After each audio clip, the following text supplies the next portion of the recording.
Black Talk Radio. Hello and welcome to this broadcast of Black Talk Radio News. My name, of course, is Scotty Reed. And today's date is October the 24th, 2024. Anybody play those numbers today? My daughter plays the numbers a lot. She works at a convenience store with her mom. And she plays the number and hits quite a bit, like 500 here, 500 there, 800. And then other people who come to the store get her to pick them numbers for them, and then they give them a cut if they win anything. So I'm like, man, they gonna pull me in. And I was looking at those numbers. But welcome to the broadcast. This is a news and current events program brought to you by the Black Talk Media Project, a North Carolina-based nonprofit. And we primarily serve the Black community, but really I think our mission is the working class community. I live in a rural area and there's a lot of poor people of every color. But in terms of our mission of educating Black people, like Malcolm X said, to teach them how to do things for themselves, like be able to broadcast. We are pioneers in internet radio launching the same year that Facebook launched, 2008. So that's 17 years. It'll be 18 years in November. And we hope people will support us. You can go to blacktalkradionetwork.com. You can also check out some of the other Black Talk Radio family there. We got Time for Awakening. They do a live broadcast every Sunday at 7 o'clock p.m. But then we got other podcasts. We got three girls or three gals, as they call themselves, talking smack and listening to music, coming to you out of Richmond, Virginia. Shout out to Sister Bonita and her friends. And then we got three guys talking smack and listening to music, and they also are based in Richmond, Virginia. And so we got a little bit of something for everybody, and they be playing some great music. I ain't really into some of the jazz, but they be playing all the old school funk, just all the different genres. And they talk about current events. It's a really fun program. And again, you can support all those programs by going to blacktalkradionetwork.com and hit that donate link, and you can do it through PayPal. You could give us stars if you're watching the video on Facebook. And I'm still learning TikTok, and I appreciate the support we have gotten on TikTok. I'll need to get a regular schedule, but it's election time and things are really busy right now. It's a lot of money to be made out there, just knocking on doors, talking to people.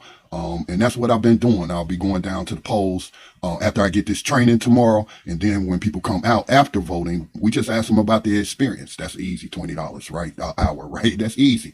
So yeah, that's what I'm into right now. So let's talk about what's in the news. Let me pull up my list of items. Republicans been really turning out hard across the nation. I've been noticing it here in North Carolina, and then when I look at my own county, they have been outpacing the Democrats. The Democrats do not seem to be really excited, or they're hesitant, and there are many reasons why that I have talked about in past broadcasts and past videos of supporting someone who is. We cannot argue the fact that the Biden administration is not complicit, and if not, the sole person or entity responsible for what's going on in Gaza. And the whole world sees this. Other nations have moved to put a arms embargo in place. And the signs have been there all year long. And back in January, New York Times, you had people that forgot about that. And I do have a specific focus or tend to focus more on what Black people are doing, but I consume it all to know what everybody's doing. And that includes geopolitics and looking at media base elsewhere. And so anyway, the trends were there. You had all these Black pastors, I can't remember the exact number. People can look up the article. They had signed like an open letter telling the Biden administration, and I'm paraphrasing or summarizing, telling the Biden administration that they will have a hard time going back to their churches, and they represented conservatively, I want to say about 300,000 people who went to these various churches. And they told y'all back in January that they were not going to go stand in their pulpit and tell that their congregants who's supposed to be following Yeshua, even though here in North America, everybody call him Jesus, but his name is Yeshua, and then justify voting for somebody complicit in everything he taught against. That's what those Black pastors told. It might have been 50 Black pastors. And then just here in the past 2 days, and I posted something about it, and somebody questioned the authenticity of was it 25 or 50 Black Muslims? That's how they would describe. That could be Nation of Islam. That could be any other independent Muslim groups. It could be African American Muslims, but they were described as Black Muslims. And 50 of their clerics or whatever the titles, they imams, but they were described as leaders, just told people to vote for a candidate that is not supporting the G thing, the G side that's going on over there, the genocide. Yeah, I don't have to mute myself because this is an adults only stream, so we can use normal words and speak like normal people. I'm not trying to pull any kids into this stream. So, but anyway, so you have people of faith, and let's not forget the Jewish community, especially the Orthodox Jews and the students who were actually called anti-Semites, even though they were Jews, part of these encampments, and still part of them. They're still going on, even if you're not seeing them every day on corporate media. You know, they pretty much have tried to silence them and what have you. So let me see. I got something that just came up. Let me check my computer. Okay, we good. And so we had, what do they call them? The second husband, Vice President Kamala Harris' husband, go around and lie on these students and conflate the word Zionist or Zionism, which is a political ideology that was born in Germany by German white people.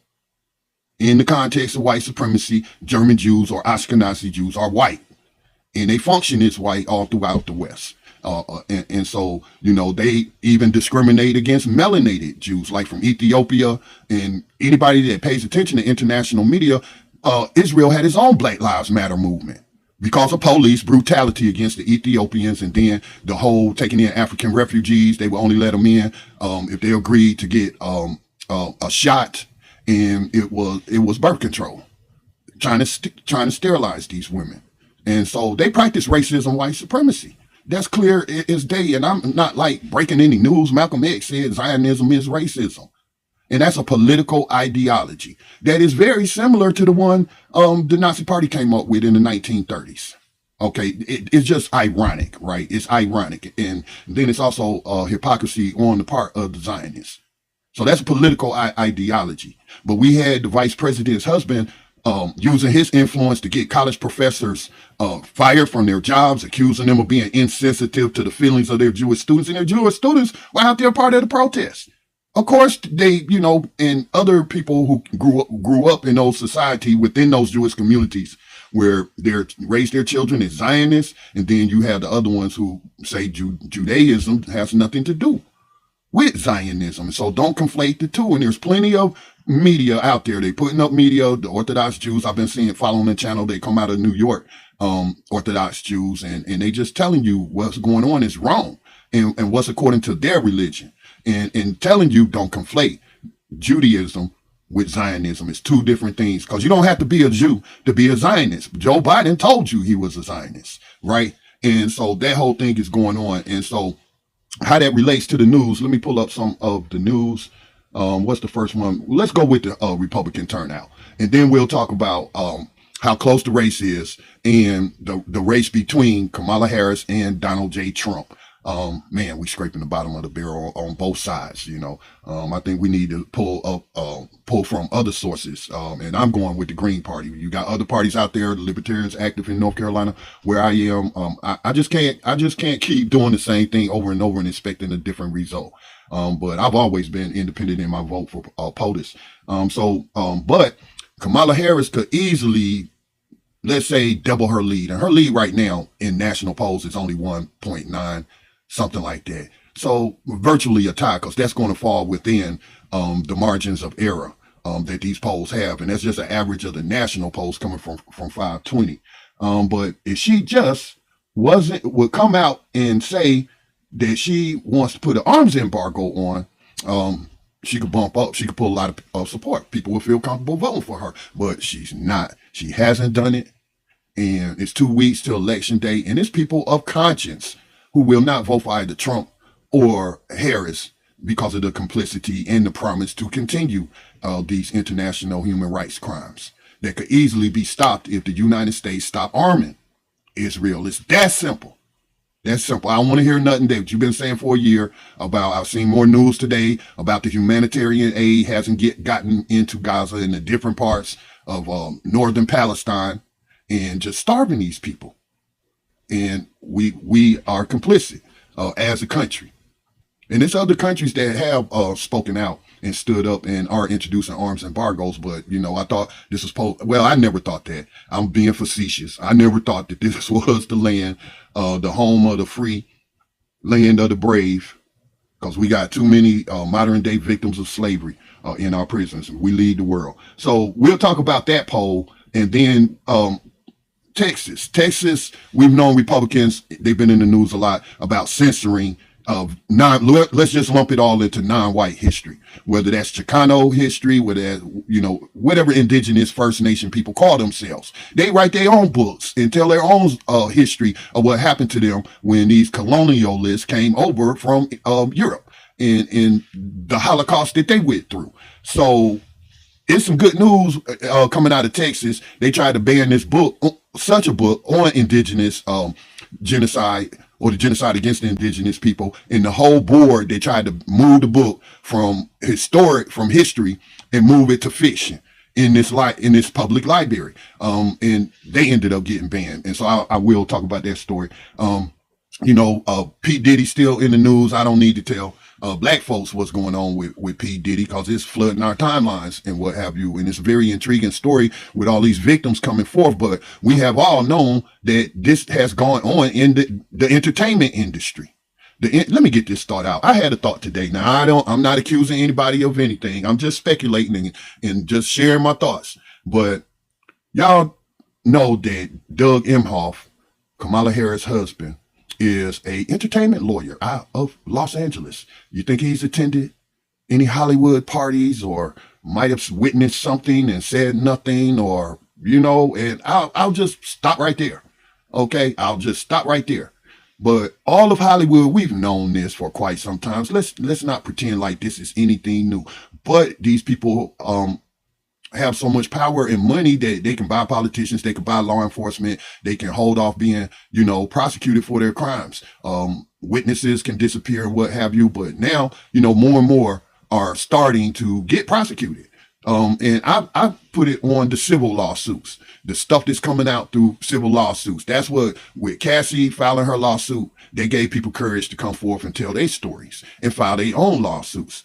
That's what happened with Harvey Weinstein. That's how he got taken down, was through civil lawsuits and evidence being introduced that indicated a crime had been committed. And I think what really got the ball started was whatever state it was or states passed that law that even if the statute of limitations have passed, you still file a civil lawsuit. They gave them a window.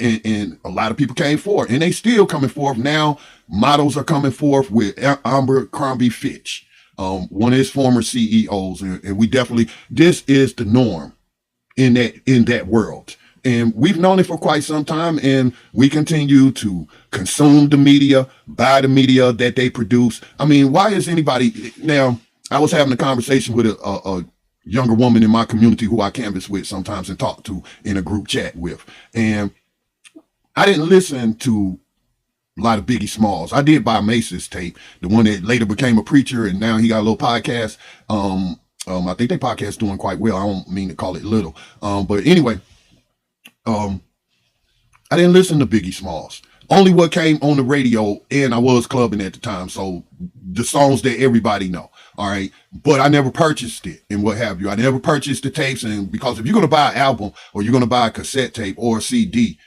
you're buying all the songs. You're going to listen to all the songs. And so now that I've been hearing some of the lyrics being made in videos and being written about and listening to them myself, I was like, man, they was telling y'all what they was doing.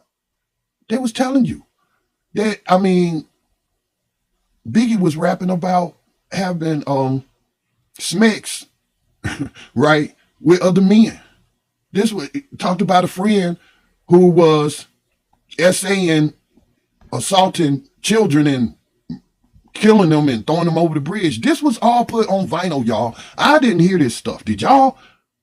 Because I was a Public Enemy man. I was a poor righteous teacher. I didn't never buy their albums, but I was straight up Public Enemy. Bought every cassette. Every cassette. And similar, I didn't even really listen to Tupac. Just the stuff that came on the radio or in the club. But I was like really not into that whole gangster rap and talking about harming other black people. That's all that music was about. And because I know the power of media that Malcolm X spoke about, saying it has the power to control the minds of the masses. That's true. Every form of media is a mind control, can be used for mind control. What I'm trying to do is persuade you to a logical point of view, which I like to think I'm logical. I'm not right on everything. And if somebody can present a better argument or counter my point, I have no problem admitting that, hey, I made a mistake. You're right. Okay. I think I had one of those moments with my daughter the other day, but yeah. So we'll get to that story, that Abercrombie, Jeffrey Epstein. We still ain't seen all the people he had on his tape, on those tapes. FBI sees the tapes, but what? You ain't seen no more videos. You ain't seen no more prosecutions. It all ended with him. And Maxwell, I'm surprised that she's still breathing in prison. And so we've known this for a while. That I think this is why Yeshua talked about the love of money is the root of all evil. Money can corrupt you because you can do anything with it that comes into your wicked little heart or enters into your mind. Every little gross thought. You know, these people travel the world abusing people, SAing people, and they have a whole industry. We live in a sick world, y'all. And people are influenced by all this behavior. So then we got, shout out to the people in Cuba. I am so sorry that Joe Biden has caused y'all blackout that y'all have had for 3 days. And I'm sure some people have died who depended on electricity and because they hooked up to medical machines and what have you. And so I don't know what the casualties may be because of this total island blackout. I think it's like an island of 11 million people. It's millions of people. Don't quote me on 11 million, but they had a total power failure and it's linked to Joe Biden's sanctions. Just a few videos ago, if you check my archives, you will see that I was talking to somebody who was bad mouthing Cuba, picking on Castro, and just dropping the history on how long the United States has been punishing the people to get them to do a civil war among themselves and get rid of the social we're not going to call Cuba a democracy. They do have elections, but it's not comparable to us here, the way things are set up here in the United States. But for like local leadership, like what we might call city councils or county boards and what have you, they have all those things, but there's just one political party, right? But you know, those people have the highest literacy rate in the world, free healthcare for all, free, all the things that progressives in this country been begging and fighting with the right wing part of the Democratic Party, the Hillary Clintons, and let's just call them corporate Democrats, the ones that's influenced by big money. They're not progressives, even if they call themselves progressives. All the things Bernie Sanders was fighting for the last 2 times, they beat Bernie down so bad, you know, I don't blame him for not running this time. But I wonder if he would have ran if the Democrats had not suspended democracy by not holding the primary. You know, they just put Kamala in there like that, and she did the worst in the last primaries we had. People have very short memories, and it's showing in the polls. And a lot of it is due to her messaging. It has to do with, the biggest thing is the genocide. Let's not lie to ourselves. Again, hundreds of thousands, if not over 1 million people are conscious. They don't even have to be people of faith. That's a red line. And Jill Stein and Cornel West offers an option to keep our conscience clear. I'm sorry, I wouldn't even take reparations to go, hey, Scotty, we'll pass reparations if you just look the other way on these human rights crimes. Would you take that? Would you take that money or that currency, that check? No, I couldn't, because I am a person of faith, and we're going to give an account one day. Whether it's this life or the next one. I just don't understand how I've seen the perfect meme for it. How watching the genocide for this entire year it's like normalized it. It has normalized it. So let's move on to some of the news. So we got this turnout. Early voting is the Republicans are dominating, it appears. So let me back out of this live right quick, and we'll pull up some audio from you for this report from Breaking Points. And I do recommend Breaking Points as an objective news source. It's about 4 main hosts on there. And they'll have some guests or a variety of guests, but it's a really great news source. And you got your progressive on there, you got your moderate conservative or Republican, but he's an Indian American from India. That's his heritage. His name's Sagar. You got Emily. I think she might be the conservative, and then you got Ryan, who's the progressive. And these are professional journalists, and they also be at the White House asking questions as well. And so I do recommend them as a podcast to follow if you're looking for objective news that isn't favoring one party or the other. Black Talk Radio. So let me just pull that up for y'all. Okay, here we go. We'll pull up that video because the Republicans is turning out. And like I told a friend, Donald Trump would have won in 2020 if that ridiculous campaign he ran didn't tell people not to use mail-in ballots, absentee ballots, not to turn out early voting, everybody just bum rush the polls on election day. And it was still very close. But they're not repeating that mistake, even though Trump still be saying suspect stuff in terms of trying to cast doubt on the elections. But Republicans themselves, registered Republicans, have been turning out in huge numbers. And so let's listen to this short report from that we've been paying close attention to and reading into it, whatever you can, is the early vote results. And no state have they been more striking than the Sun Belt state of Nevada. Let's put this up on the screen. Nevada also benefits from the fact you got John Ralston, who everyone agrees is like legit in analyzing the early vote. So he updates every day his early voting blog. And at this point, shocking, given previous historical trends, Republicans actually have an advantage in terms of the early vote. So they have successfully convinced their voters to vote early. There's been a huge surge in terms of the rural areas in particular. In fact, he's describing this time, normally he talks about a Clark County, which is Las Vegas, firewall for Democrats. He's talking now about a rural firewall, a massive Republican advantage where there's been extremely high turnout in those rural, heavily conservative areas. In Washoe County, which I believe is where Reno is, it's a swing urban county. Republicans have a 4-point lead that's just above their registration average. In Clark County, the firewall is at just 5,000 votes, just 2.5 points in a place where Democrats have a nearly 7% registration edge. So far, and again, it's early days, none of this reads into which way the large number of independents are going to vote. None of this reads into, obviously, what's going to happen on election day. But the early indications for Republicans are quite strong. I think in Nevada, stronger than in any of the other states where we have significant early vote to take a look at. And one of the theories for why Republicans could be outperforming in Nevada in particular comes down to the issue of housing. Let's put this up on the screen. Obviously, this is something we've been focused on for a long time. Just how much of a pain point the unaffordable housing market has become for so many voters. New York Times did a great write-up here. They said, as Harris courts the Sun Belt, housing costs stand in her way.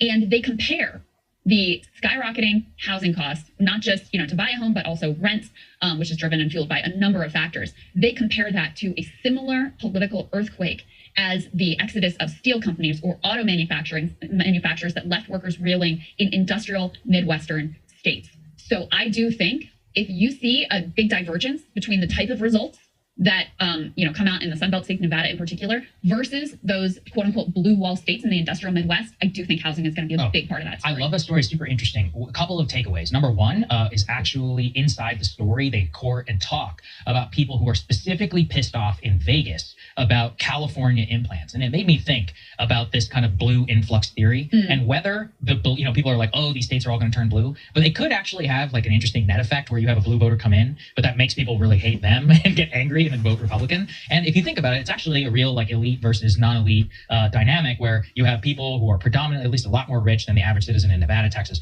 wherever, coming in, driving up housing prices. And then those people feel a lot of the displacement, the anger, and they could very much respond in the same way that the blue wall voters did whenever they voted against Democrats on NAFTA, on work, trade policy, immigration, etc. I actually really could see a similar dynamic there. What would probably change things is you still have enough traditional blue voters and others who could offset that. But yeah, the tension means that it's a real like class dynamic that comes down to the most fundamental question of housing. I also found the trouble for Harris here was when voters were presented by this New York Times reporter about Harris's housing proposal. There's a deep cynicism where they're like, I don't think any of that's going to happen. Yeah. I mean, and look, are they wrong? Especially if there's divided government. I'm going to do a monologue about this. You need an act of Congress to have that. What do you think is going to, the U.S. Senate full of Republicans going to pass that? No, it's not going to happen, right? The best you can hope for is some Fannie Mae, Freddie Mac, whatever, like loosening of regulations and maybe some stuff through the Housing and Urban Development Agency, but that's about it, right? Yeah. I mean, listen, if we're All right, I'm gonna stop it right there. I agree with both of their analysis, but here in North Carolina, Republicans are outpacing. Especially, I've looked at the data here in my county, and they are beating Democrats in turnout. But in my county, which is 1/3 unaffiliated, which I'm unaffiliated, always have been. I think in North Carolina, unaffiliated, you can vote in a Republican primary one year or a Democratic primary the next year. That's how our voting laws are. So why pick one? You know what I'm saying? Why join one? But one of the things I noticed in my rural county in the South is it's a lot of transplants moving here too. Yes, it is, but a lot of them are unaffiliated, and a lot of African Americans where they transplant or are homegrown like myself, are unaffiliated. And so I think my mom's an unaffiliated. I do got an uncle that's a diehard Democrat. But most people I know that do vote, and the majority of the community I live in, I'm not gonna say they don't vote, but I don't be rocking with some of those people down there to know what their politics are. But the unaffiliateds are outpacing the Democrats in my county, and in some cases outpacing the Republicans. So that's some of what they was talking about on a national scale, or what they were seeing in Nevada. I'm saying the same thing here in North Carolina, and particularly in Gaston County. And housing is a big issue. We've been canvassing affordable housing, and they were talking about all that an administration could do is go through the urban housing development or loosen regulations and things like that, which we know Republicans, what was that guy named? Dr. Ben, whatever. Oh man, did that man pass away? The old surgeon? I can't remember his name. Anybody know his name that's in the chat? And greetings if you're just tuning in to Black Talk Radio News. My name again is Scotty Reed. I do a news and current events broadcast. Let me just minimize this screen. So I agree with a lot that has been said, but here is my takeaway from it is these are issues that affect the working class. Sagar did, and he's the moderate, more conservative guy, ran in conservative circles in Washington, D.C. But he's right. It is a class issue. It is a class issue. And the base of the Republican Party are working class people. Okay, some of them benefited, the boomers or whatever, they benefited from white supremacy and got land. They inherited land that was denied to the victims of American slavery, stolen from us. Even after the Civil War, we bought land and it was stolen from us. They used things like eminent domain. That's why reparations is due, but I'm not going, and again, because neither the Democrats or the Republicans support reparations. But these are working class issues. And neither the Republican Party nor the Democratic Party has ever come through substantially for working class people. Like some of the questions I was asking today as I canvassed the people I was able to talk to, was, do you think that the general economy, the economy would do better if working class people got their fair share? And I usually ask some variation of that question. I might word it a different way, but that's how it's scripted. So I might say, like, North Carolina's minimum wage, I think y'all is $7.25. And hasn't been raised in decades. And we know the cost of living is way higher than that. So the minimum wage has never kept pace with inflation and things of that nature. And so I said, you know, if we just raised it to $15 an hour, really people need 20, but I'll just say it $15 an hour. Do you think that would help the economy as a whole? And every person said yes. Those are progressive policies. And I don't understand why working class people in the Republican Party or the Democrats, and I don't understand why working class people in the Republican Party or the Democratic Party can't see that those who control the top and the policy of those parties really don't give a F about us, other than to suck us into the military. And I did 6 years in the U.S. Army, and I don't say that with any pride, but to suck us working class people and our children into hell. My oldest grandson just turned 14. So 4 years from now, it could be a war still going on that starts today. How long, you know, we was in Iraq 20 something years and still occupying. So that's the only thing we good for, is going into the military and then spreading white supremacy, because the only victims of U.S. foreign policy are non-white nations, be they Arab, African, Polynesian, Asian. It don't matter. And that has been its position. And anybody that would come up here, I would challenge you to prove me wrong. We are not going to erase history like we're going to talk about here in this other upcoming. These are undeniable facts. So anybody that tries to deny those facts, you got some stuff going on. You're really a wicked person. You're going to lie to us and try to gaslight people like that, and then you're banning books and what have you. And let's not just put that on the Republicans. I've been listening to Hillary Clinton and what's her name, Kamala Harris, talking about holding social media companies responsible for misinformation, because these are basically their media website. That's why they call it social media, but they're also publishing sites. And because they can't come directly at someone like me, because of me utilizing my free speech and not being afraid to say what I really want to say within reason, obviously. Okay. But they can go after Facebook. They can go after Twitter. Any of these corporations come after Black Talk Radio Network if they don't like what any content that's being put out. Since they can't target the person as an individual, they'll come. That's fascism too, y'all. That's an element of fascism. So let's not talk about Republicans banning books in schools and changing curriculums. Yes, we must talk about it, but let's also talk about the attacks on the First Amendment and citizen journalists like myself by those, I don't even want to say they on the left, because they ain't. Hillary Clinton, Kamala Harris been saying it. The Biden, other members of the Biden administration. Remember, they was talking about that whole, try to set up this whole board of disinformation where you created this office in the executive branch where you're going to contact the heads of these different social media companies if they don't take that article down or delete it or whatever.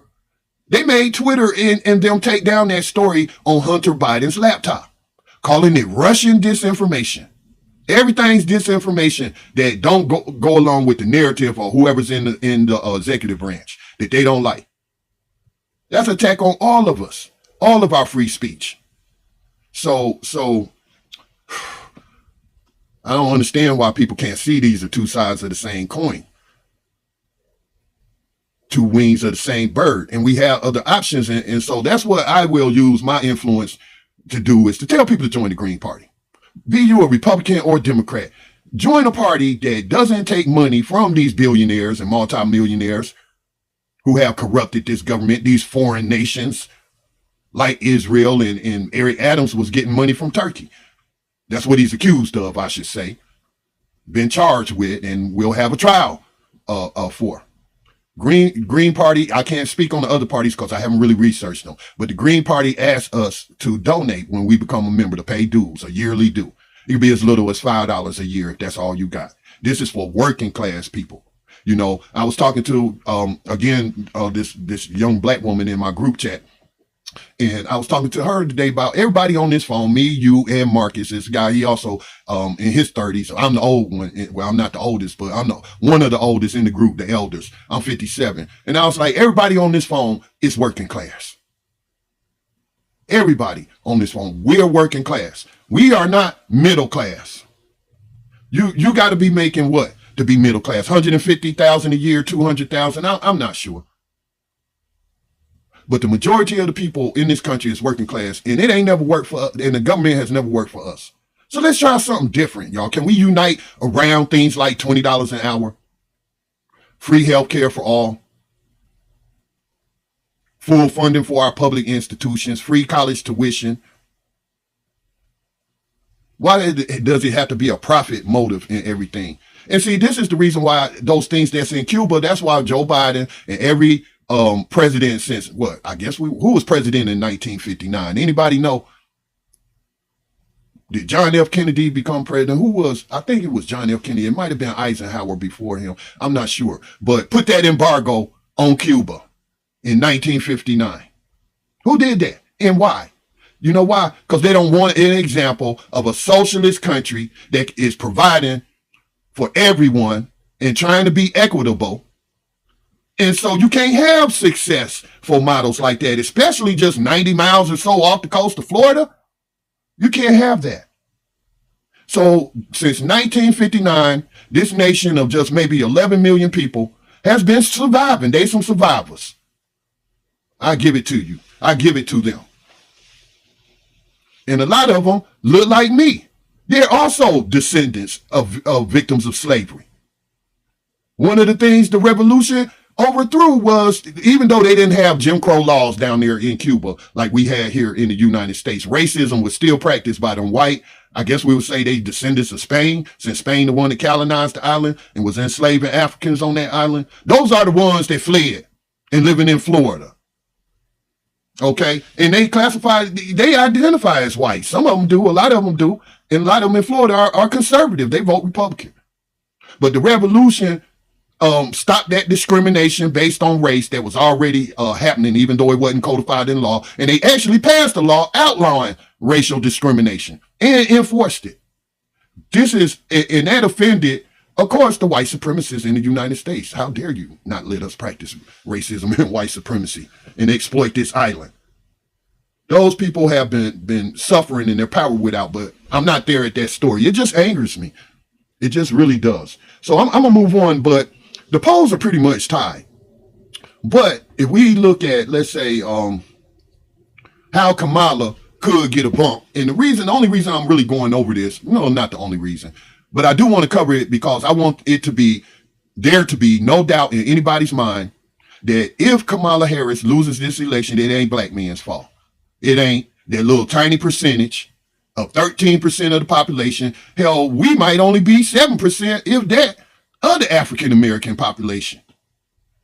Okay? So if a few of us vote for Donald Trump, or vote for Jill Stein, or vote for Cornel West, we ain't the majority. It's still going to be 80+%. And as I broke down on my last broadcast, Jews Kamala might be getting something like 45%. Trump still getting 30-something% among the Jews in Philadelphia and New York. So let's just say they split. I guess some of the other ones is sitting it out, because it don't add up to 100%. So I guess what's left over, they maybe it's not wanting to vote. And maybe they would vote for Democrats, but Democrats won't commit to an arms embargo. So let's move to that story of Kamala could get a 5% jump. A 5% jump. Not that I would believe her or her administration, which is going to be just put people pulled over that haven't resigned from the Biden administration over the genocide. If they're still there, then they're committed to being complicit in it. That's who going to be her staff. Them same old creepy people that do the White House press briefings and lie to our faces and gaslight them. And them reporters is starting to get on them with very tough questions. They really getting tired of it. Okay. But if Kamala Harris would assert her independence from Joe Biden and say that I'm a former prosecutor, I'm a former attorney general, live will end. We have the inactivity. We have detected inactivity during your crime. How do I do this? Okay. It was about to shut me down because it detected inactivity. But anyway, let's get into this story. Let me pull this story up for y'all. This is because she isn't interested in a ceasefire. She can talk all out the side of her mouth that she want to. Talk, what do we call it back in the day, talking out of both sides of your mouth. It might have even been a couple of rap lyrics. I think that was Houdini I'm thinking about. All right, so check out this poll. And I told you about the 300 at the beginning of the broadcast, the 300,000 African-American black church goers who they not down. That is the number one issue for them. It's this vile, disgusting human rights crime that we're paying for. Let's see. This is coming to you from truthout.org. Actually, this is a publication, an independent publication that's been around for decades, probably over 20 years. But I've been following them for a long time. But a poll, when did this poll come out? So this poll came out last month, September the 6th, 2024. Was when Jake Johnson wrote this article for Common Dreams. But what I'm looking at is the Truth Out version of it. A majority of Democratic voters say the Gaza crisis is either very or somewhat important in determining how they vote. So it goes on to say, survey data published shows that U.S. voter support for Democratic presidential nominee Kamala Harris would grow if she heeded calls to support an arms embargo against the Israeli military, whose Gaza assault has relied heavily on a steady supply of American weapons. So getting back to her background as a prosecutor, as an attorney general, as a lawyer, and what have you, she knows that they are violating the Leahy laws. I'm not the only one to say this, and journalists aren't the only one to point this out. Senator Bernie Sanders, been pointing it out. I think, I can't remember the guy's name, but a Republican person spoke out in a recent hearing. I just remember a brief news clip I came across. So we know Cori Bush and Jamal Bowman were speaking out against the participation in this grave human rights crime, and they were targeted by AIPAC, which is, let's not pretend like that's not foreign influence in our government. But these neoconservatives and neoliberal Democrats want to point the finger at Russia, Iran, and China, everybody but themselves. And they pay look, y'all, U.S. taxpayers spend billions on propaganda, planting it in other news sources. They got a whole agencies devoted to that. Because Malcolm X said media is the most powerful entity on the planet. It can control the minds of the masses. It can make the innocent look guilty and the guilty look innocent, and that's power. And that's a universal truth. It's how you use this media. And unfortunately, a lot of working class people just use it for entertainment. And it blows up and they make money off of it. But again, the love of money is the root of all evil. If that's what you got to do well, that's what you got to do. I don't judge anyone. But we could change the world if we mastered, what would we call it? The talk radio genre. Newspapers, writers. That's what we need. We need hosts, people who focus on these important issues, because we cannot rely on what you see on cable, whether it's liberal or conservative. That's billionaires own those corporations and they control the narrative. So it says, commissioned by the Arab American Institute, the online poll of 2,505 American voters conducted between July 31st and August the 1st found that 44% of U.S. voters would back Harris, 40% would support Republican nominee Donald Trump, and 11% would vote third party if the election for president of the United States were held today. But if Harris were to endorse a suspension of U.S. arms shipments and diplomatic support for Israel until there was a ceasefire and withdrawal of forces from Gaza, not just Gaza, but I would demand from all the occupied territory, go back to the international, newly recognized 1967 borders. Her national support, however, would grow from 44% to 49%. That's a 5% bump. But again, look at who she's married to and what he has been doing, and going around using the influence of the second husband to gaslight the world that this anti-genocide, anti-Zionism is anti-Semitism, and just lying, even influencing our government to pass laws, unconstitutional laws, saying that if you say Zionism, that's anti-Semitism. And then it's written by a nonprofit that gets money from who? This is my beef with Donald Trump. I was thinking about this earlier today. I got many beefs with Donald Trump, but this is for my Republican friends out here. He say America first, but is it America first? Are Americans being put in first? No. Working class people. That Israel, we was talking about Cuba being a socialist country or nation, and that's why Democrats and Republicans have been punishing them. The people. Tens of millions of people, because they chose to elect a government. But Israel has I wouldn't straight up call it a socialist government, but they do have free health care for all. They do have subsidized housing. They're building illegal settlements. Hell, in the occupied territory in Syria, in the Golan Heights, Donald Trump has a settlement named after him in the Golan Heights. That's how BB was kissing Donald Trump's, playing Donald Trump's narcissism and his ego. Yeah, we'll name this illegal occupied territory we building this illegal settlement on after we didn't ethnically cleanse this area of Syria. We have a criminal government, and anybody who denies it, and we have lost, I ain't going to say lost, because we ain't never had any standing in the world to point our fingers at anyone. We haven't been this beacon of freedom and democracy. That's propaganda. They spend millions. So that's a 5% bump that she could get over Trump right now. But she ain't going to do it. Because I'm thinking earlier today, if she actually did that, isn't that kind of acknowledging that you've been complicit into this? Now, of course, you could spin it and say, but I argued behind the scenes and this, that, and the other. But you could announce in your campaign, because of Joe Biden's reluctance to stop the arms embargo, I will implement one day one. The war stops if it ain't coming from the United States. And there's people here disgusting, and sure members of them, people are in Congress. holding these stocks in these defense companies and their families, getting filthy rich off of this. And we're going into debt as working class people. That's what the U.S. debt, we're expected to pay for it.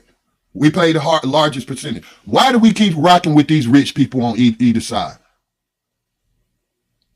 Rich in a bank account, but poor in character. Selfish. They don't care about us. They just want to exploit us.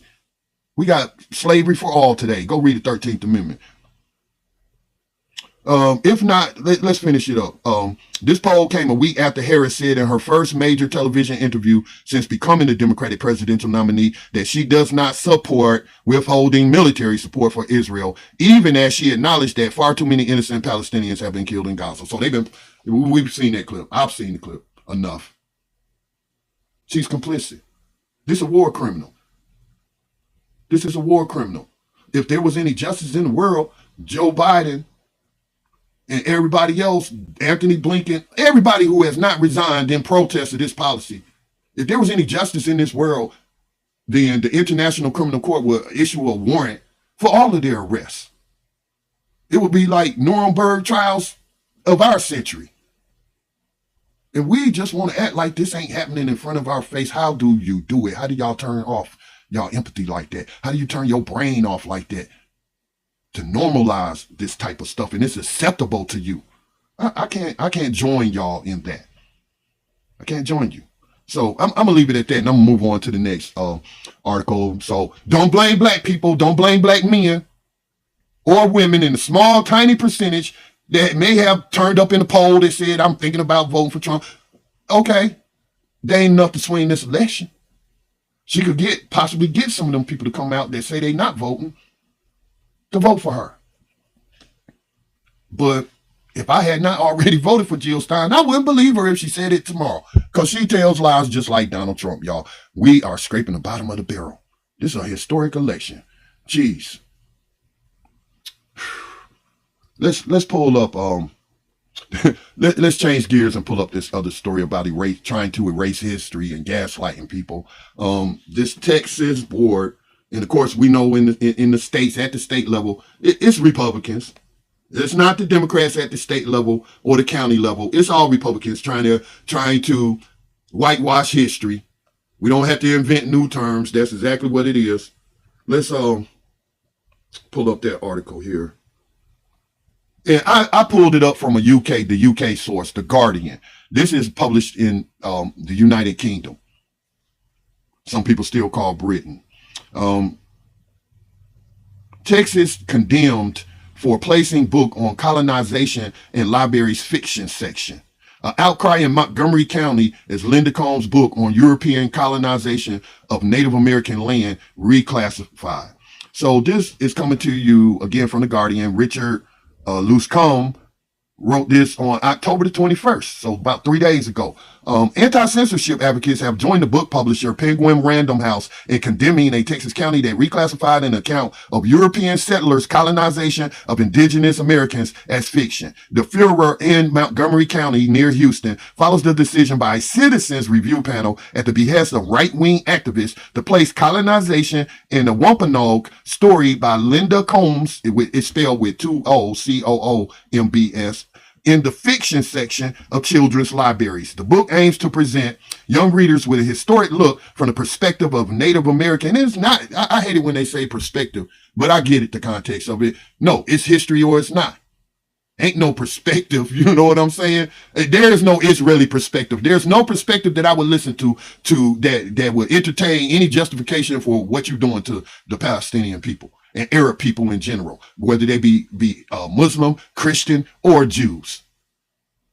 So anyway, getting back to the story, the book aims to present young readers with a historic look from the perspective of Native Americans of the colonization of New England, according to PEN America, the nonprofit advocacy group for free expression in literature. First Amendment issue again that Democrats and Republicans attack, just in different ways. It was published in September of 2023 as one of the 5 titles in Penguin Random House's Race to the Truth series of similarly themed stories intended for middle grades. Other books include Slavery and the African American Story by Patricia Williams Dockery and This Land by Ashley Fairbanks. To claim this book is fiction dismisses our perspective in history, said a statement from Debbie Reese, founder of American Indians in Children's Literature. Books like Colonization and The Wampanoag Story are important to Native kids because they affirm our existence as Native people in the present day. But they're also for non-Native kids because those kids are being shaped by the information in books. This country is better off if we all know history in a more informed way. So let me jump down to what happened, because this went to court and it got challenged in court. That's not the article. That's not the article. A court, and I'm not seeing it right now in this particular article. The court actually banned this censorship of that's what we're going to call it, this so-called citizens review panel. See, something like that happens is when, like, let's use my county, for example, Gaston County.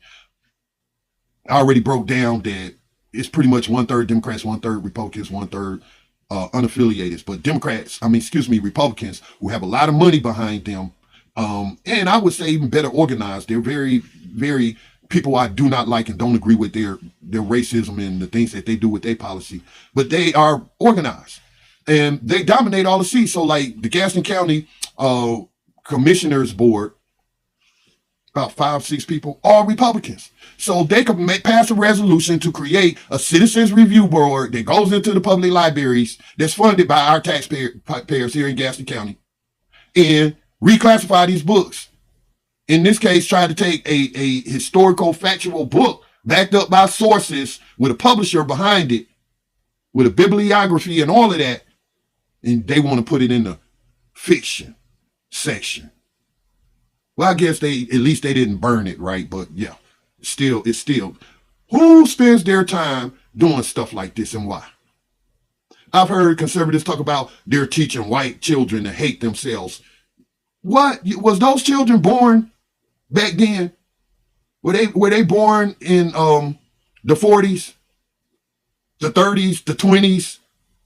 No, they were not. That's your parents, your grandparents, your great-grandparents. And maybe you want to whitewash this history or act like it's fiction and it don't exist. It's because maybe you got some heirlooms from the inhumane things that you were doing to African Americans and other non-white people in general.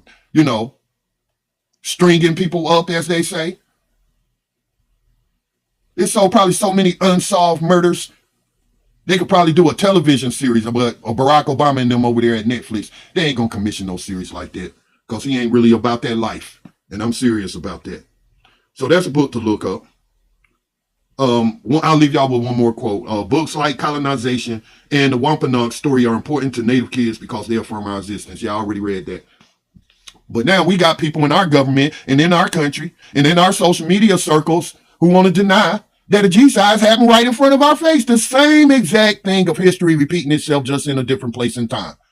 Still, white people are involved, colonizing, ethnically cleansing a land. And man, how many times? But I'm gonna go easy on the American people as a whole, because most of the polls show that a majority of Republicans, a majority of Democrats, and a majority of independents want this arms embargo. They want this to stop. But that just should go to show us all, no matter what party we in, that these people don't care nothing about what we want as the taxpayers being asked to foot the bill to all of this. So I think we should clean house. I think all incumbents should be voted out. Well, that's kind of impractical. But it was easy for me to vote a straight Dem ticket in the state of North Carolina because I don't like none of the Republicans. None of them. And then there were no incumbent Democrats that I could vote for. Well, there was one. Jeff Stein running for governor. He's the only one. Yeah. So it was easy. But so you have to really drill down and look at your state politics, who's controlling things behind the scenes, take a peek behind the curtain, what's going on in your county. And most of us, the majority of voters, we don't participate. at that kind of level. We don't go every 2 years to vote in the midterms. We only turn out mainly during these every 4 years. And then it's hyped up. The media does not hype up the midterms. They provide some coverage because they make money off of it, but it isn't hyped up. You don't really see celebrities and stars really coming out, because they got a phone call to try to herd their fans into voting for this person or the other. They don't come out like that during the midterms. And it's not the same amount or level of money that's being spent. So, but the Texas court did suspend that review board. So the censorship board got banned itself. And I'll keep following that story. What's the other story I want to move to? Let me check out the chat. I'm sorry if I've ignored the chat. Thank you, Pax under construction, I imagine. What is that you sent? A rose? Thank you. I think that's a heart. I very much appreciate the support. All the support I get, I pay it forward through our nonprofit to maintaining and promoting independent media. I have a focus on informing Black communities because all we got is rap stations and easy listening R&B and sports stations. We don't really have our own independent Black media anymore, and that's due to laws passed in the 1990s during Bill Clinton's administration. So thank you. Please share the live. Please request to come up. I think I got it set where people can come up. Once I reach a certain amount of subscribers on the TikTok platform, I guess I'll do like subscriber only chats. I'm still just trying to learn it all. It would help me. Like right now I'm using the desktop, but it would help me a lot if I could log in on a different device, which, well, actually I can, but it's not letting me in as a moderator until I get me another moderator, which I just got get my first moderator. So I struggle with that. So let me again look at some of the stuff in the chat and share your opinions there. If you're on TikTok,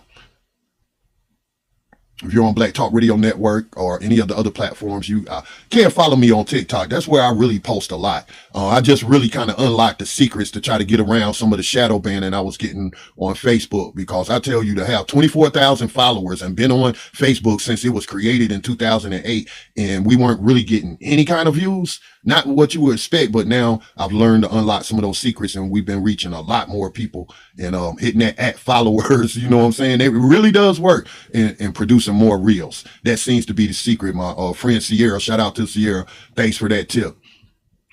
So yeah, what's the next article we're moving to? Let's move to our Abercrombie, the CEO. Let's throw that up on the screen, because it ain't all just about Diddy. It's many of these people, I'm sure, in that industry.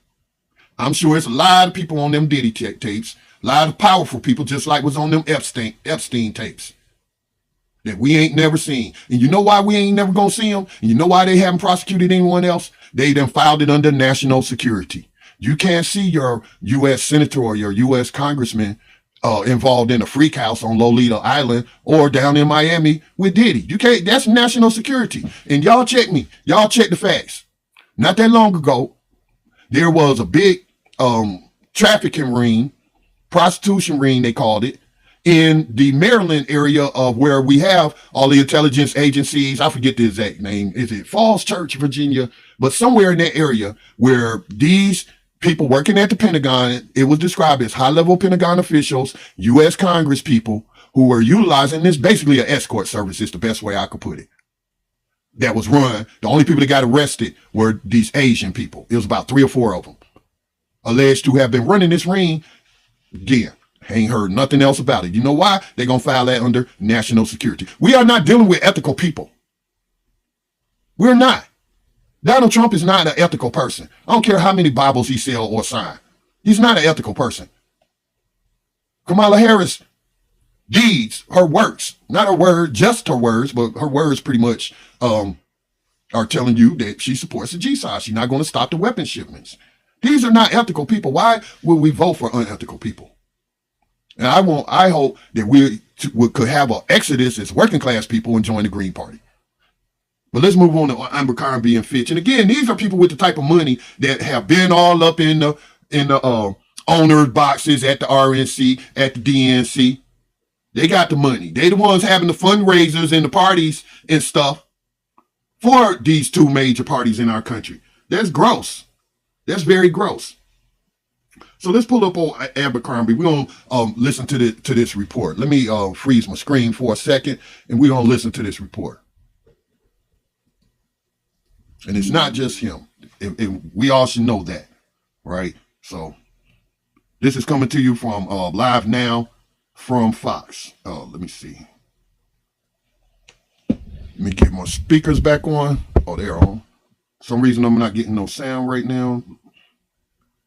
Okay, I didn't have it loaded properly. Let's go ahead and listen to this. Welcome back here on Live Now from Fox 10:15 on the East Coast and 7:15 on the West Coast. Do want to get into some breaking news that we are covering right now as Mike Jeffries, the former CEO of Abercrombie Fitch, arrested on sex trafficking and interstate prostitution charges. That is according to a spokesperson for federal prosecutors. The information coming in just moments ago here. Now, details of the criminal charges not immediately available, but they do come after years of sexual misconduct allegations that were made in civil lawsuits and the media from young people who did claim that Jeffries lured them with promises of modeling work and then pressed them into sexual acts. Jeffries was apparently arrested in West Palm Beach, Florida. That is according to NBC News, CNBC, and other media outlets. Two others were also arrested. They have been identified as Matthew Smith of West Palm Beach and James Jacobson of Wisconsin in connection with those sex trafficking charges. Again, that is according to news outlets in that area. We know that Jeffries was the CEO of the New Albany, Ohio-based Abercrombie Fitch from 1992 to 2014. Brooklyn-based U.S. Attorney Breon Pierce and FBI and police officials set to hold a news conference here at 12 p.m. Eastern Time. That is in just about 2 hours to provide more details. Now, a message from the Associated Press seeking comment was left for the attorney representing Jeffries, but information on attorneys for the other defendants not yet available. One civil lawsuit filed in New York last year accused Abercrombie of allowing Jeffries to run a sex trafficking organization during his 22-year tenure. It said that Jeffries had modeling scouts scouring the internet for victims and that some prospective models became sex trafficking victims. The BBC investigation included a dozen men who described being in events that involved sexual acts they said were staged by Jeffries and his partner Smith, often at his home in New York and hotels in London, Paris, and elsewhere. When the civil lawsuit was filed in New York last year, we are told that his attorney declined to comment on the allegations. Again, that is according to the Associated Press. And if you are just joining us, we are following this information here. Mike Jeffries, the former CEO of Abercrombie Fitch, arrested on sex trafficking and interstate prostitution charges. That is according to a spokesperson for federal prosecutors. Again, a news conference expected to get underway with the Brooklyn-based U.S. Attorney and the FBI at 12 p.m. Eastern Time in just about 2 hours. So we'll make sure to bring you all of those details as we do get them. And that report came out 2 days ago. 2 days ago. And again, these are the type of people, and I could look it up, but I'll do that later. But somebody can look it up and tell us. I wonder if he's ever held a RNC or DNC fundraiser or for any candidate. Of course, they would disavow and all that. But y'all know Diddy raised money for the Democrats. They might have funded, the federal government or administration might have funded money. The Obama administration, it would have had to be, or the Biden administration, funded money to them, to his nonprofit Rock the Vote, to get the vote out. Let me bring my screen back up. Yeah. Harvey Weinstein, you know, had these Hollywood parties, and there's pictures of them with Hillary Clinton. What's her name? The black woman from Color Purple, Oprah Winfrey. So let me, these people are wicked, y'all. That's the nation we live in, and there's no denying it. But these people are being exposed because civil lawsuits and victims had the courage to come forward. That's why all this happening. This ain't happening because Diddy tried to sue some liquor company. You know, let's not go there with these wild conspiracy theories. No, none of this came out until Cassie's lawsuit went public, and they settled it real quick, like within 48 hours. Okay. And because it's public record and prosecutors was able to look at it, probably interviewed her about other stuff she's seen to identify other victims. They did the raids, they got the tapes. But Diddy ain't the only one. And the LGBTQA1 community is front and center right now. Well, we classify this as toxic masculinity among bisexual and gay men. And a lot of this activity, illegal activity, doing stuff to people against their will, preying on young people. Seems to be centered a lot in the entertainment industry, does it not? And then you just think about, we've seen this stuff in the movies. You know, years ago, again, I'm a president of the Black Talk Media Project, and we study the effects on media, and we collaborate with other media organizations, or I follow what they're putting out. And Moms Against Media, something like that, Moms for Responsible Media, it's been 10 years or more. I don't even know if they still active, but they would review like these teen shows that's targeting the teens, like these 70 shows, other popular cable shows. I can't think of any of the names of these shows because I didn't watch them, but they described how they were promoting inappropriate relationships between teachers and students. These actors will be portraying minor students in a high school setting or something like that, and they using alcohol, having sex with each other and adults. And this is entertainment. And so you don't think that people who watch that type of stuff, it doesn't get embedded in their consciousness and they might want to try to fantasize about it or try to live that out? Don't sleep on the power of media. It could be used for good and it could be used for evil. That's all I'm saying. And I'm trying to use it for good. That is not the last article. The last article that I want to leave you all with, and again, please like, share, and subscribe to this channel, whatever platform you happen to be on. Again, thank you so much for all the support and the love being shown on the TikTok platform.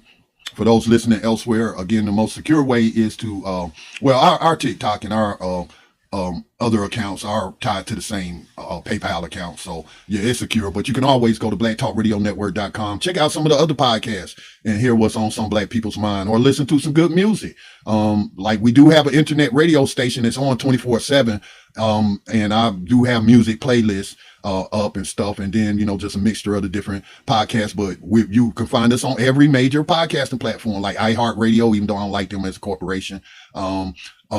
Amazon Music. You can tell Alexa, hey, Alexa, play Black Talk Radio News with Scotty Reed, or Alexa, play the last podcast from Black Talk Radio Network, and you'll get the main feed with all the podcasts mixed in. But you can go there. There's a donate tab, and it'll link you to a secure page to make a donation directly to the Black Talk Media Project, this North Carolina-based nonprofit of which I'm the president of. The last story I want to get to pertains to this blackout, because I got to quit saying we, because me is not in there. That's W-E. No, I'm me, M-E. And I ain't got nothing to do with this embargo, this cruel, inhumane embargo that has been maintained by every administration since 1959. And then Barack Obama had the nerve to open up his mouth and try to throw some dirt on Fidel Castro's name. The man ain't even alive no more. Embargo's still in place, but try to say that Donald Trump, when he gets on stage at his rallies, rambles like Fidel Castro. Fidel Castro was a very good speaker, and he was an intellectual. And I would say he was more intelligent than Barack Obama. And he's certainly a greater man whose legacy will far outweigh any of the U.S. presidents of doing good in this world and helping African, Latin American countries achieve independence and helping them in their struggle against colonization. Going back to the Texas story, they trying to remove the book or put the book on the indigenous ethnic cleansing that went on and put it in the fiction section. We see down there in Florida, oh, this guy in Florida, Diddy in Florida, Epstein had a house in Florida. Who else in Florida? Trump in Florida. Yeah. Telling y'all it ain't just Diddy. It's a whole bunch of them. And a lot of them we'll never know. We'll probably never see justice. I shouldn't say that, because even my mom tells me about, you know, we have to watch how we use our words, because words can create reality. So we keep saying they'll never be brought to justice, then they won't be. But I wish these people would be brought to justice. They have these titles of former president or senators and congressmen. They're all corrupt, man. They're all corrupt. Not all of them, but let's just say 98% of them are likely corrupt. And we can start over. If you're a Republican and you can't rock with the progressive policies, even though those progressive policies tested well with Republicans when Bernie Sanders was running, and they still test well in surveys and polls, because it's focusing on the working class people. Who gonna turn down that's working class? I don't care if you're making $25 an hour. You're not turning down no free health care. You're not turning down no free child care until your child's old enough to go to school. How much would that lift everybody's boats? So, but if you can't rock with the Green Party, rock with the Libertarians. At least they for smaller government and abolishing the DEA and stop getting and regulating the states when it comes to drugs and stuff, which they use as their number one weapon to target and lock up working class people. To put us in the modern day prison slavery. Again, I told you 13th Amendment created slavery for all. Go read it. Read your state constitution. Hopefully you might be in one of those states where they recently changed the constitution after they got, the activists got hit. Looking for my link about Cuba because I wanted to play that for you, but we are responsible. We are responsible. Here it go. It was hidden. But please listen to this. I'm gonna let it play throughout. I was only gonna play a portion of it, but we are responsible for this. Let me start it from the beginning. Let me back it up. Again, please follow Breaking Points on YouTube. If you're looking for objective media, look, this guy, Ryan Grimm, longtime journalist, he's a progressive. I think the other person he's talking to, Emily, she kind of lean conservative, maybe a little libertarian. Sagar, he seems to be a moderate Republican. He can be reasonable. Other times he can be unreasonable. And then Crystal, she's a progressive. But they're journalists, number one. And they're doing I feel like working towards some Pulitzers, especially what Ryan and them are doing through Drop Site News. And again, this is independent, viewer-funded media. These people used to work in the corporate landscape for the MSNBCs, the Hill, these other places where they are given a script and given parameters. Mehdi Hassan lost his show on MSNBC because he was bringing on people and showing the real side of the genocide. But anyway, listen to this report on Cuba.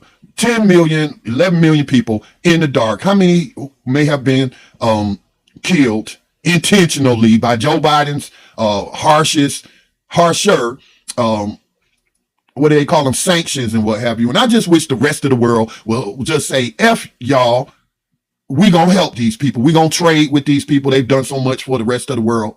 We gonna help them.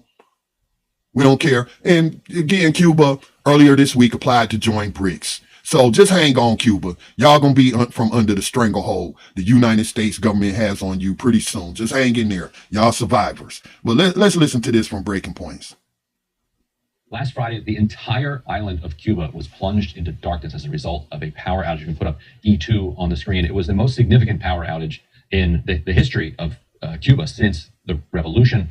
I put up E1 here. This is just an example of an absolutely extraordinary event, which didn't start to kind of unravel itself to become fixed, to get the lights back on until yesterday. We're going to talk about why this is happening, where this is coming from. But over at Dropsite a couple weeks ago, we published this really fascinating look at Biden's, we'll call it a sanctions regime, but so much of what he's doing, it goes beyond sanctions to Cuba and the way that is impacting the economy there. That piece was written by Ed Augustine, who is a journalist who was based in Havana. But we asked him yesterday to send us a little dispatch about what it has been like over the last 5 days in Havana, where this is coming from. Here's Ed Augustine. I'm reporting from South Havana, where finally, after 4 days of nationwide rolling power cuts, the lights are finally back on. I was there yesterday afternoon when the lights came back on and people were cheering. And you can well imagine why. It doesn't take much to imagine how difficult life very quickly becomes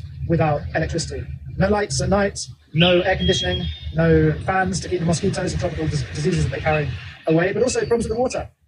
Millions of people haven't had running water in Cuba for the last 5 days because the water pumps require electricity. Same story for gas. Cooking gas was losing pressure and was out in parts of Havana. Having said that, the feeling on the ground was a little bit more calm than one might have presumed. If this was to have happened in my own country, the UK, people would have completely lost the plot. And people were stressed here and worried, but not as much as you might think. Cubans are very resilient, or civilian on perhaps put up with far too much. But I was interviewing people yesterday, and they said, no, it wasn't a big deal. We're used to power cuts. We've been through this for 60 years. This was the biggest one in Havana that's ever happened. But people kind of shrug, and many people even joke about it. That's a very Cuban thing.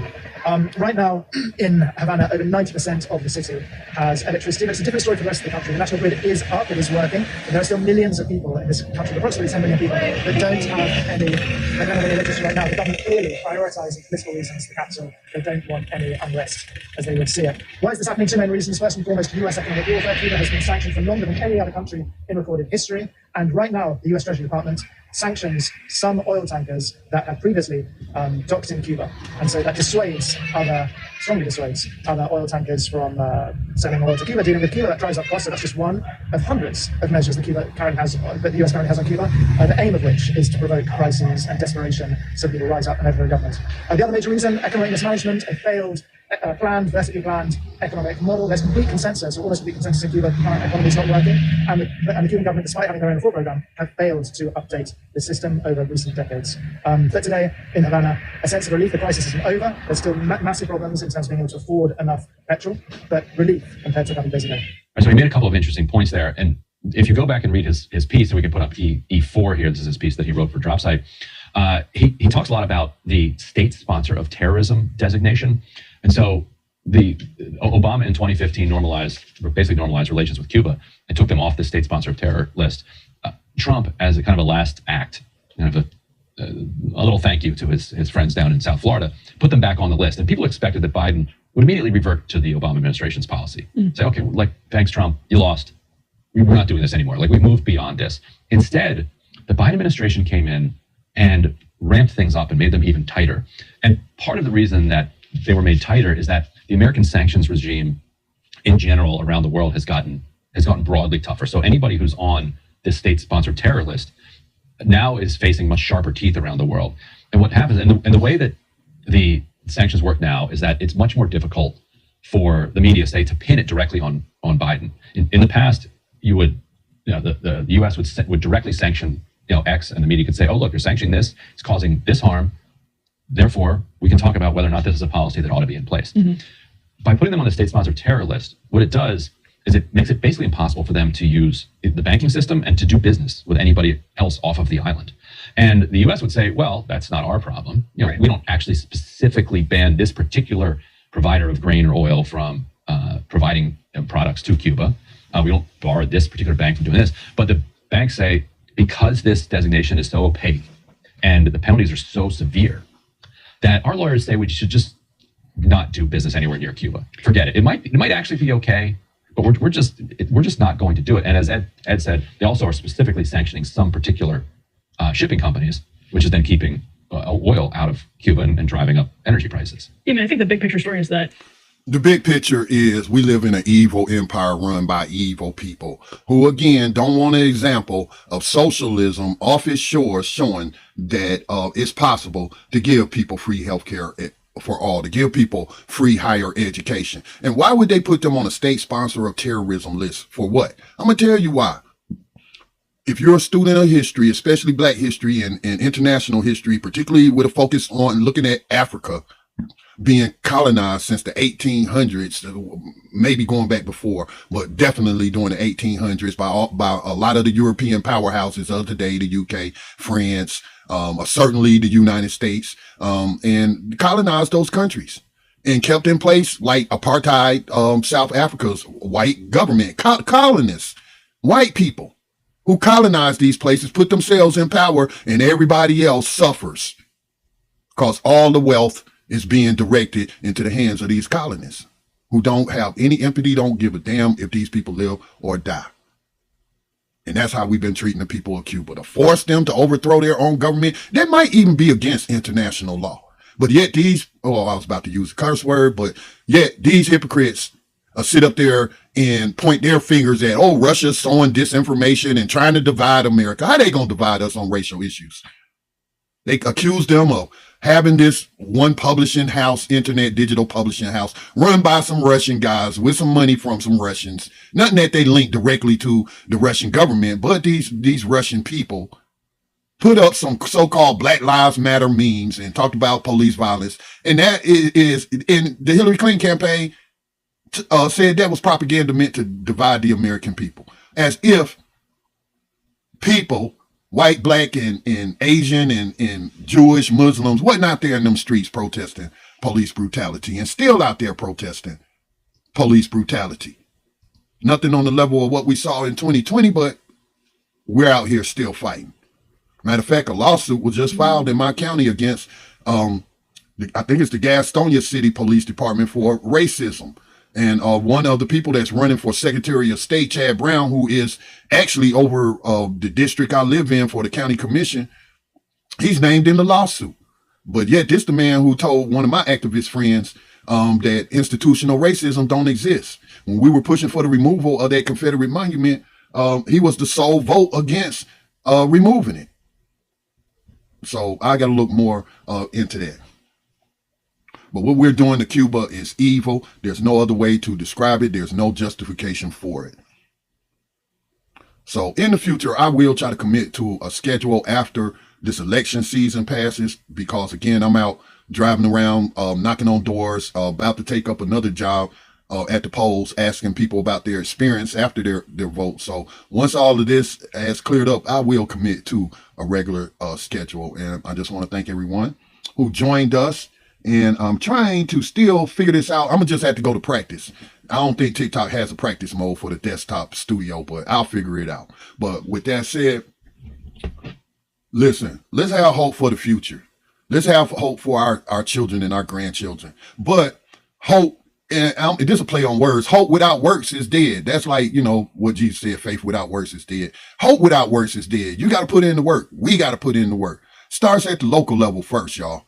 But I, again, want to advocate for an exodus from the Republican Party, an exodus from the Democratic Party, and go to the Libertarian or the Green Party. But again, I'm going to tell you Republicans, y'all know y'all like Bernie Sanders' platform.